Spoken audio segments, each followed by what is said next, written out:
40 দিন, মাত্র 40 দিনে যা হয়েছে তা দেখে নিজের রিপোর্টেই থমকে গেছে যেন সিএনএন। গণমাধ্যমটি বলছে মধ্যপ্রাচ্য জুড়ে যে যুক্তরাষ্ট্রের ঘাঁটিগুলোকে মনে করা হতো অভেদ্য দুর্গ, যেখানে বিলিয়ন ডলারের রাডার, অত্যাধুনিক যুদ্ধ বিমান, নৌবহরের সদর দপ্তর, সেই ঘাঁটিগুলো আজ ধ্বংসস্তূপ। ইরানের ড্রোন আর ক্ষেপণাস্ত্রের আঘাতে 8 দেশে ছড়িয়ে থাকা 16টি মার্কিন সামরিক স্থাপনা হয়েছে মারাত্মকভাবে ক্ষতিগ্রস্ত। কোনোটি ব্যবহারের অযোগ্য, কোনোটি কার্যত বন্ধ। প্রকৃত ক্ষতি কতটা জনসম্মুখে যা বলা হচ্ছে তার চেয়ে অনেক বেশি বলছে খোদ মার্কিন কর্মকর্তারাই। আর মেরামতে লাগবে শত শত কোটি ডলার। এই হলো ইরান যুদ্ধের সেই হিসাব যা ওয়াশিংটন এখনো পুরোটা স্বীকার করতে রাজি নয়।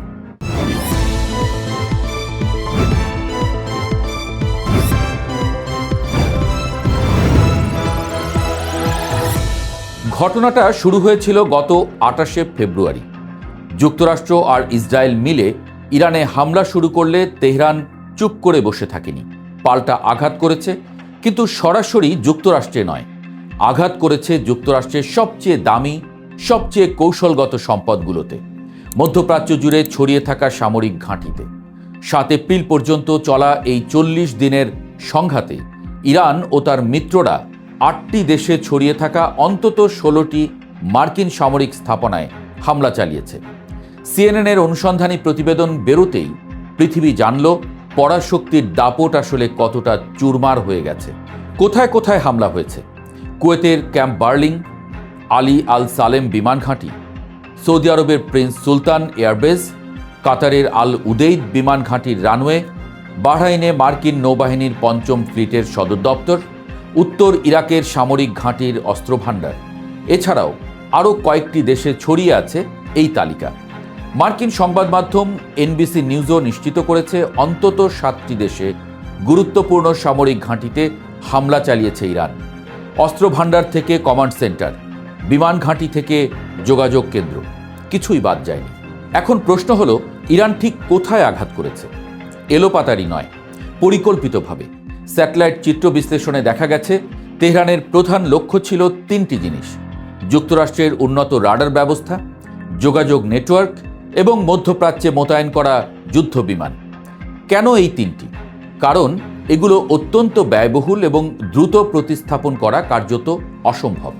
রাডার চলে গেলে আকাশ প্রতিরক্ষা দুর্বল হয়, যোগাযোগ কেন্দ্র ধ্বংস হলে পুরো সামরিক সমন্বয় ভেঙে পড়ে, যুদ্ধ বিমান ক্ষতিগ্রস্ত হলে আকাশ শক্তি কমে যায়। অর্থাৎ ইরান সস্তা ড্রোন দিয়ে দামি টার্গেট ধ্বংস করেছে, তুলনামূলক কম খরচে সর্বোচ্চ কৌশলগত ক্ষতি। মার্কিন কংগ্রেসের এক কর্মকর্তা জানিয়েছেন ইরান এমন স্থাপনাগুলোকেই বেছে নিয়েছে যেগুলো আঘাত করা সাশ্রয়ী, কিন্তু ক্ষতির মাত্রা অনেক বেশি। আর বিশ্লেষকরা বলছেন এই নির্ভুলতা প্রমাণ করে ইরান উন্নত মানের স্যাটেলাইট ডেটা ব্যবহার করছে। এমনকি ইরানের পুরনো একটি F-5 যুদ্ধ বিমান পর্যন্ত যুক্তরাষ্ট্রের অত্যাধুনিক বিমান প্রতিরক্ষা ব্যবস্থায় আঘাত করতে সক্ষম হয়েছে। এটি যতটা না সামরিক সাফল্য, তার চেয়েও বড় প্রতীকী অপমান। ক্ষতির আসল হিসাবটা কত ভয়াবহ। পেন্টাগনের ভারপ্রাপ্ত নিয়ন্ত্রক জুলস হার্স্ট 3য় কংগ্রেসকে জানিয়েছেন ইরানের সঙ্গে এই সংঘাতে এখন পর্যন্ত মার্কিন করদাতাদের $25 বিলিয়ন খরচ হয়েছে। কিন্তু এটা শুধু যুদ্ধের প্রত্যক্ষ ব্যয়, ঘাঁটি মেরামতের হিসাব আলাদা।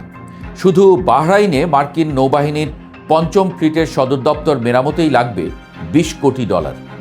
আর এটা শুধু একটা ঘাঁটির হিসাব, বাকি 15টির হিসাব এখনও চূড়ান্ত হয়নি, স্বীকার করেছেন পেন্টাগনের কর্মকর্তারা নিজেরাই। ফলে প্রকৃত ক্ষতির পরিমাণ যা জানানো হচ্ছে তার চেয়ে অনেক বেশি বলছেন এনবিসি নিউজের সূত্রগুলো। বলা হচ্ছে কোনো কোনো স্থাপনা এমন অবস্থায় পৌঁছেছে যে মেরামত করে প্রতিস্থাপন করা আর সম্ভবই নয়, সেগুলো কার্যত বন্ধ হয়ে গেছে। আর এই পরিমাণ ক্ষয়ক্ষতি মধ্যপ্রাচ্যে এর আগে কখনো দেখা যায়নি বলে এক মার্কিন সূত্র পরিস্থিতিকে নজিরবিহীন বলেছেন। এখন বড় প্রশ্ন হলো যুক্তরাষ্ট্র কি করবে? পেন্টাগনের ভেতরেই দুটো ভিন্ন মত সংঘর্ষ করছে। এক পক্ষ বলছে কিছু স্থাপনা এত বেশি ক্ষতিগ্রস্ত যে সেগুলো চালু রাখার অর্থ নেই, বন্ধ করে দেয়াই ভালো। অন্য পক্ষ বলছে এসব ঘাঁটি মধ্যপ্রাচ্যে যুক্তরাষ্ট্রকে কৌশলগত সুবিধা দেয়, তাই বিপুল অর্থ ব্যয় করে হলেও মেরামত করতে হবে। এই বিতর্ক আসলে আরও বড় একটা প্রশ্নকে সামনে এনেছে। মধ্যপ্রাচ্যে এত বিস্তৃত সামরিক উপস্থিতি বজায় রাখা কি এখনও কার্যকর, নাকি তা আরও বেশি ঝুঁকিপূর্ণ হয়ে উঠেছে? আমেরিকান এন্টারপ্রাইজ ইনস্টিটিউটের মূল্যায়নেও স্পষ্ট, কুয়েত থেকে ইরাক, কাতার থেকে বাহরাইন, সব জায়গায় যে যুক্তরাষ্ট্র নিরাপদ ভাবত, সেই ধারণা এখন আর বাস্তবসম্মত নয়। ইরান দেখিয়ে দিয়েছে আধুনিক ড্রোন ও ক্ষেপণাস্ত্রের যুগে বিলিয়ন ডলারের ঘাঁটিও নিরাপদ নয়। যুক্তরাষ্ট্র ইরানে হামলা করেছিল শক্তি দেখাতে, কিন্তু ফলাফল হলো উল্টো, নিজের ঘাঁটিগুলোই শেষে ধ্বংস হয়ে গেল, সাথে মানসম্মানও।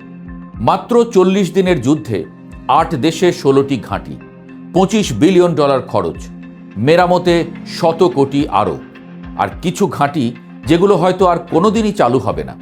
মধ্যপ্রাচ্যে দশকের পর দশক ধরে যুক্তরাষ্ট্র যে সামরিক অবকাঠামো গড়ে তুলেছিল, ইরান সেটাকে একটা সুনির্দিষ্ট পরিকল্পিত কৌশলে একটু একটু করে ভেঙে দিয়েছে।